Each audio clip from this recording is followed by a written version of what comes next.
This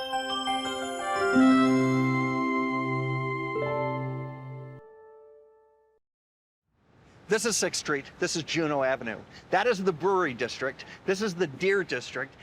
These are Milwaukee's newest neighborhoods.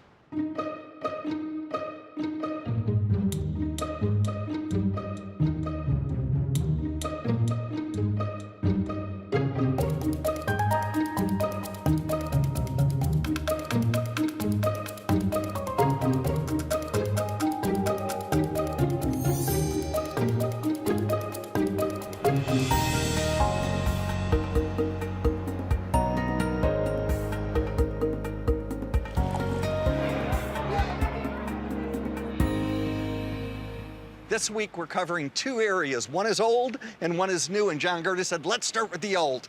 Not surprising, that historian. Hey, John, what are you looking at? I'm reading, John, the timeline of Pabst history I was hired to write a couple of years ago. I've written a lot of words over the years, but never in steel and never for a sidewalk. It's kind of like horizontal history here. Let's start with the Pabst story. Okay, it goes back to 1844, the panel right down here. Good. When Jacob Best and his four sons opened a brewery just down the block here. That's 2 years before Milwaukee becomes a city. So they began early and did just fine, but things really take off when Captain Frederick Pabst marries into the family and then takes over. He had really good business instincts, and on his watch, this became the largest brewery in America. That's great. Only 30 years after it started. Wow. So the name was changed from Best to Pabst in 1889, but there's still a B on every label to honor the family who began it. How did Pabst do in the 20th century? Up and down. Certainly they were one of the big three brewers in America, along with Anheuser-Busch and Schlitz, for more than a century. But it was never a smooth ride. Prohibition is a long detour. Things really do well after World War II, and then late 1970s, the sales curve begins to flatten. The Pabst family was gone by then. The company just couldn't keep up.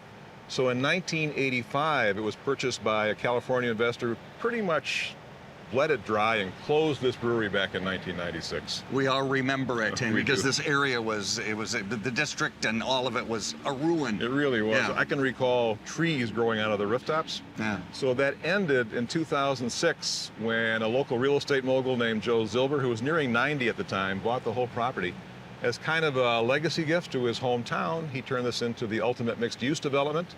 So today you can live, work, play, eat, sleep, stay, work out, store your stuff, and learn in this development called the Brewery. This is the Brewery District? Yep. Right down the hill is the Deer District. Let's talk about that. Different story, much shorter. In the late 1800s, before there were zoning laws, that area at the bottom of the hill was just a hodgepodge of factories and homes and churches and saloons. Not a pretty sight, and got uglier over time. The whole area was cleared in the 1960s to make way for the Park East Freeway, which was never completed because of public opposition. That spur was so little used that it was torn out in 2002, which gave Milwaukee 26 acres of land right in the heart of town. It was right for development, a rare opportunity. So progress was piecemeal at first, but then came the main event. Ground was broken for Fiserv Forum back in 2016, which gave the Milwaukee Bucks a new home and a venue for lots of other things. That certainly was $524 million worth of construction, about half of that provided by Wisconsin taxpayers. But it gave us a new gathering space and became the nucleus of a brand new neighborhood called the Deer District, which is among the hottest in the city, especially for nightlife. It sure feels brand new, doesn't it? It does. It still smells like a new car. At the same time, though, John, this is part of an old tradition. Milwaukee has always had gathering spaces west of the river. We built the auditorium in 1909, the arena in 1950, Bradley Center in 1988. So when Fiserv Forum opened back in 2018, it really was continuing a great tradition. So if we're talking both districts, do we have a sense of population? Too new to count. Too new to count. But growing every day. Location.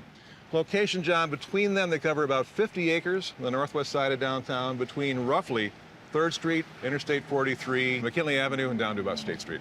I love that what got you off your bike was to read something that you wrote. It was kind of fun. In this whole area, John, one's renewed, one's brand new, and they're both great additions. Thanks, John. Thank you, John.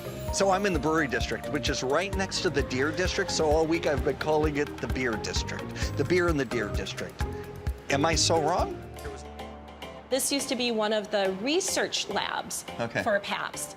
So this is at the first floor. Yeah, this is And the it's first floor. really great. It's great, and it's open to the public. Yeah. There's a performance stage, the screening room. Yeah. So the history is it really starts with my brother, John Ridley, who's a filmmaker, and he's from Milwaukee. He moved to LA and went on to do great things, but always felt an affinity to Milwaukee and always wanted to do something to help uplift young talent and artistic talent. And he thought one of the great ways to do that was to be, to create a facility where people could actually come together and build community and collaborate and also get support for their craft. 371 Productions? Is that what this is? Yes. Great. Yep. I would say we have over 400 members and tenants. Sometimes being an artist, I think, can be a lonely experience, and you face a lot of rejection. So hence, part of the inspiration for the name of No Studios is no. It's something that artists hear a lot. Yeah. And so sort of embrace that. These are the offices of Milwaukee Film. Yes. So the members, I think, take a lot more credit for shaping No Studios than me, or Lisa or John do. So Yeah. the fourth floor is the roof deck. Great space for hosting. This is more like private events that we have up here. Aren't we really fortunate to have this here? I don't Yeah. see it in any other city of our size. I think John's vision was, let's bring some of that spirit of supporting the arts in a really robust way here to Milwaukee, because you know what? We actually have amazing talent here. Right.